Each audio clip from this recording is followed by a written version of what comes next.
এখন থেকে আপনার প্রিয় সিরিয়ালগুলো ফ্রিতে দেখুন এক্সক্লুসিভলি শুধুমাত্র সান নেক্সটে। এখনই অ্যাপ ডাউনলোড করুন।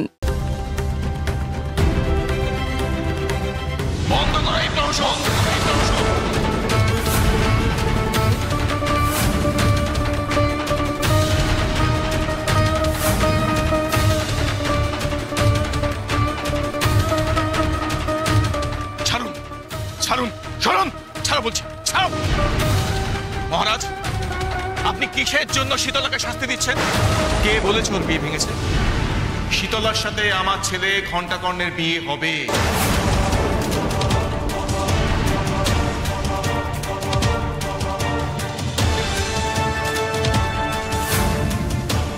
আজ থেকে ঠিক 2 দিন বাদেই হবে।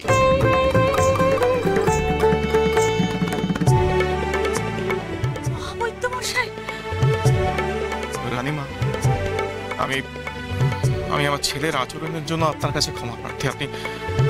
আপনি আমাকে ক্ষমা করে দিন। আর মহারাজ, এখন নিশ্চয়ই শীতলা তার মাকে শাস্তি দেওয়ার কোনো প্রশ্নই ওঠে না। আজ থেকে ঠিক 2 দিন বাদে আমার ছেলের বিয়ে। আপনাকে আমন্ত্রণ জানিয়ে রাখলাম। আর আপনারা সবাই আসবেন আমার ছেলের বিয়েতে।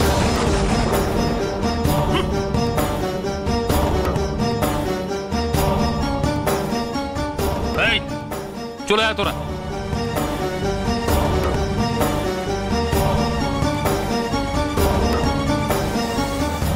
কিন্তু গুরুদেব, ঘণ্টাকর্ণ কিছু বলছে না কেন? ও মন থেকে রাজি তো, নাকি চাপে পড়ে ইচ্ছে করে রাজি হয়েছে? ঘণ্টাকর্ণ রাজি আছে শীতলা। দেখো, আর কোনো প্রশ্ন নয়। মহারানী, আপনি 2 দিনের মধ্যে সব আয়োজন করে ফেলুন। নিশ্চয়ই করব। আর আপনি আমার মেয়েটার প্রাণ এবং মান দুই রক্ষা করেছেন। আপনার কাছে আমি চিরকৃতজ্ঞ থাকবো মহাবৈদ্য মশাই। দেখুন, আপনি এভাবে আমার সাথে কথা বলবেন না। আমি আমার ছেলের ব্যবহারের জন্য খুবই লজ্জিত। দেখুন, আমি কথা দিচ্ছি আর কোনো সমস্যা হবে না। আমি দায়িত্ব নিচ্ছি। ঘণ্টা আর শীতলা দুজনে একে অপরের পরিপূরক, তাই ওদের বিয়ে তাড়াতাড়ি দিতে চাই। দেখুন, আপনি নিজের মনের মধ্যে কোনো দ্বিধা দ্বন্দ্ব কিচ্ছু রাখবেন। আজ আসি।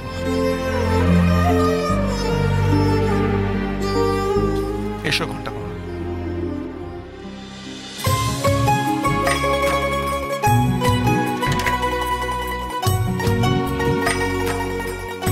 জয় শিব শম্ভু। শীতলা, শীতলা, শীতলা, শীতলা, শীতলা, শীতলা, আমার যে কি আনন্দ হচ্ছে কি বলবো। এই কল্যাণী, কি হলো? তুমি এখনো দাঁড়িয়ে আছো কেন? কিচ্ছু জোগাড় করা নেই? সমস্ত কিছু ব্যবস্থা করতে হবে তো। চলো চলো, শিগগির ঘরে চলো।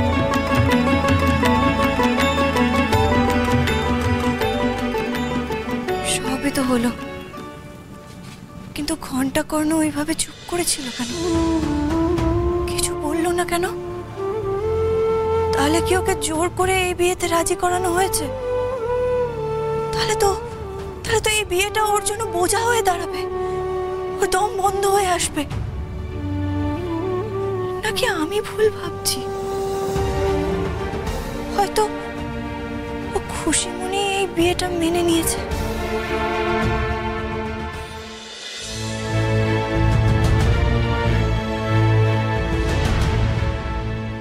মহারাজ, আপনি এখানে? আর আমি কখন থেকে আপনাকে বারমহলে খুঁজছি। আচ্ছা, শীতলাকে কি করলেন? নিশ্চয়ই কোনো দূর দেশে ওকে নির্বাসন দিয়েছেন, তাই তো? এতদিনে ঠাকুর আমাদের দিকে মুখ তুলে চাইলেন। বিয়েটা ভেঙে কি ভালো যে হয়েছে। আর পদ্মাবতী, ওকে কি করলেন? নিশ্চয়ই ওকে একই সঙ্গে বিদায় করেছেন। উফ, আমার যে কতদিনকার শখ ওই দুটোকে এই রাজ্য থেকে বিদায় করব। আচ্ছা মহারাজ, আপনি চুপ করে আছেন কেন?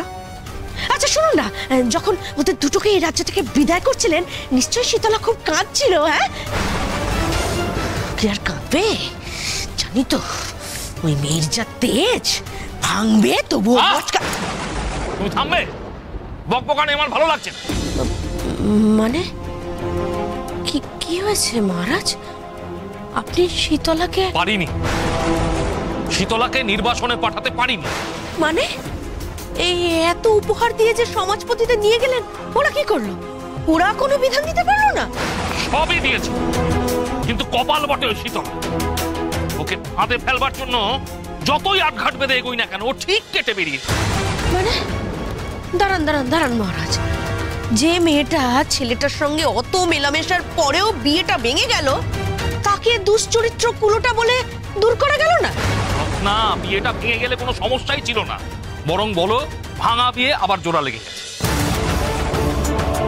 এমনকি মহাবৈদ্য নিজে তার ছেলের বিয়েতে আমাদের নিমন্ত্রণ করেছে, আর এই বিয়ে নাকি আগামীকাল।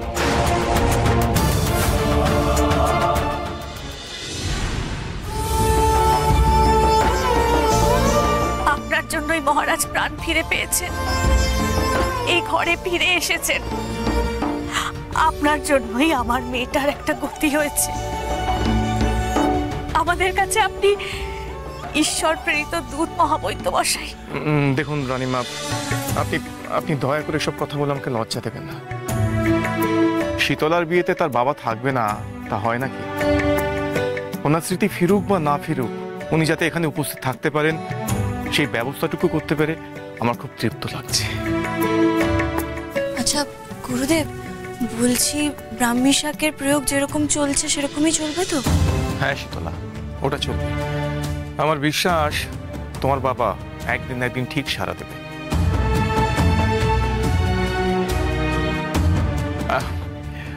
রানীমা, আজ তাহলে আসি। গুরুদেব, বলছি আমিও কি একটিবার আপনার সাথে যাব? আসলে ঘন্টা কর্ণর সাথে কিছু কথা ছিল আমার। না না শীতলা, যা খুশি একটা বললে তো হলো না? রাত পোহালেই তোর বিয়ে, এখন কিছুতেই তোর ও বাড়ি যাওয়া চলবে না। লোকে কি বলবে বলতো? দেখ শীতলা, বিয়ের আগের দিন মেয়েদের কোথাও বেরোতে নেই। তোর যা কথা বলার আছে সব বিয়ের পর বলবি, বুঝলি? আমি আসি রানীমা।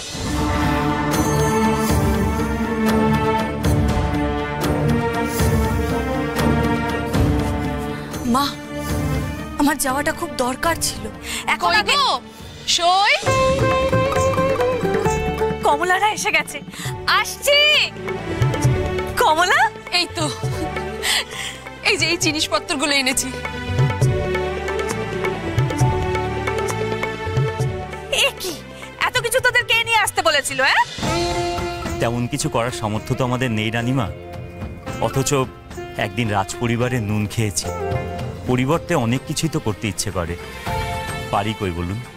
যথেষ্ট করেছো সহদেব দাদা, তোমরাই তো আমাদের দুর্দিনের বন্ধু। দুর্দিন এবার কেটে যাচ্ছে রানী।